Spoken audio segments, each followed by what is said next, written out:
Assalamualaikum. Look, most divorced men don't become weak because they cry. They become weak because they never let themselves grieve properly. So the pain stays trapped inside for years, turning into anger, numbness, chasing distractions, or quietly destroying them from the inside. By the end of this video, I want to show you what healthy grieving actually looks like for a Muslim man after divorce without losing your dignity, your masculinity, or your deen. And somewhere in this conversation, there's one shift that completely changed how I dealt with my own pain. And most men missed it. Stick with me. I'm not here as some therapist reading from a textbook. I'm speaking to you as a man who sat in silence after my divorce, still going to work, still functioning, still smiling around people, but inside, I felt completely collapsed. Maybe you know that feeling. Divorce doesn't just end a marriage, it can tear you apart. Your daily routines, your future plans, your identity as a husband, sometimes even as a father in one home. It breaks your structure. So today I want to talk to you man to man about the difference between grieving like a grounded man and quietly drowning without realizing it. This is no fake just move on advice. I'm going to give you a real talk with structure and ways to heal properly. You know what almost nobody tells you after divorce? The most dangerous part isn't even the divorce itself. It's what happens when the silence begins. At first, people check on you, they send text messages, they show sympathy. Then slowly the calls stop. Everyone assumes you're okay now. But inside your own head, that's when the real war starts. And this is exactly where a lot of good men lose themselves. Not because they are weak or bad, but because they don't understand how grief actually works for them. Most of us think we are just grieving the woman. No, you are grieving an entire life. The home you built together, the routines you had, the laughter at night, the future you pictured, the version of yourself that was the husband. And that's why it feels like something inside you actually died. And when a man refuses to admit that, he starts pretending. Pretending he's fine. He's over it. Pretending he doesn't care. But pain you deny doesn't disappear. It evolves. It becomes addiction, rage, workaholism, chasing women, emotional numbness, or total isolation. I did it to myself too. After my divorce, I kept trying to run away from the feeling instead of facing it. The more I ran, the more it followed me. So, what does healthy grieving even look like? It's simpler than you think, but not easy. It means you stop running and stop pretending. You sit with the truth and say, this hurts me very bad. That confession, hey, it takes real courage. This is not some fake alpha stuff that you see online on YouTube. A strong man can admit pain without becoming a victim. Healthy grieving can look different for different brothers. Some like me, cry in the car after work.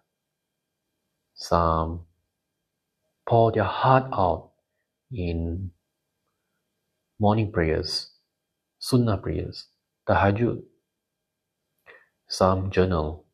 Some train intensely at the gym while processing in their head. Some sit quietly with the Quran between Maghrib and Isha. The key is this: you feel it without letting it consume you. Unhealthy grieving is when the pain becomes your whole identity. Every conversation goes back to that betrayal. Every night is the same replay of memories and anger. Ah, that's when grief turns into a prison. Let me ask you something important here. Do you know the difference between solitude and isolation? Solitude can heal you. Isolation will destroy you. You don't need 10 people around you. You just need one or two safe, mature brothers who can listen without judging or gossiping later. Choose carefully. Not everyone deserves access to your wounds. Now, let me tell you the one shift that helped me the most. In the beginning, every painful thought felt so real and urgent. What if I never recover? What if my life is ruined? What if this sadness never ends? My mind was spiraling into the future while my heart was still bleeding in the present. Exhausting, but through zikir, Quran, reflection, and observing my own monkey brain, I realized something powerful. You don't have to believe every thought that enters your head. When grief hit me again, even now, instead of panicking and building a whole drama around it, I started saying, okay, the feeling is here again. Just observe it, acknowledge it, but don't feed it. Don't add fuel to it. Don't marry to those thoughts. Don't build your future on temporary emotions. Look, emotions are real, but they are not always the truth. I also need to be honest with you about something many men don't want to hear. Real healing takes time. For me, the heavy sadness slowly lifted over about 2 years. By year 3 or 4, the emotional charge was mostly gone. Alhamdulillah. Yes, memories still come sometimes, but now they feel different. They don't control me anymore. They just pass through like visitors. And you know what? That's peace. And that peace only came when I stopped trying to outrun the grief. Because pain you chase becomes suffering. Pain that you face becomes wisdom. Here's the part many miss. Healing isn't something around feeling your feelings forever. At some point, grief has to turn into rebuilding. You return to your prayers, to your discipline. You return to your health, your responsibilities, your fatherhood if you have kids, your purpose. The goal isn't to become emotionless, but to become a complete whole person again. A grounded man can feel sadness in his chest, heavy sometimes, and still lead his life with dignity. That's real masculine maturity, if I can say that. So, to summarize, healthy grieving means you stop pretending. You admit what was truly lost. You feel the pain without turning it into your identity. You protect your mind from destructive loops.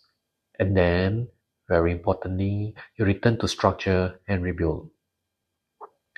Divorce may have buried the old version of your life, but it doesn't have permission to bury the man Allah still wants you to become. Grieve the life you lost, but don't bury yourself with it. If this hit you, grab the Muslim Man Review Playbook in the description below. It's built exactly for this season of grieving. It provides you structure, discipline, emotional control, and direction. If this conversation helped you even a bit, drop a like, subscribe, and comment below. What part of the divorce was the hardest for you to grieve? Be honest, because you're not the only one carrying this weight. I went through that. So take care of yourself, brother. I'll see you in the next one, inshallah.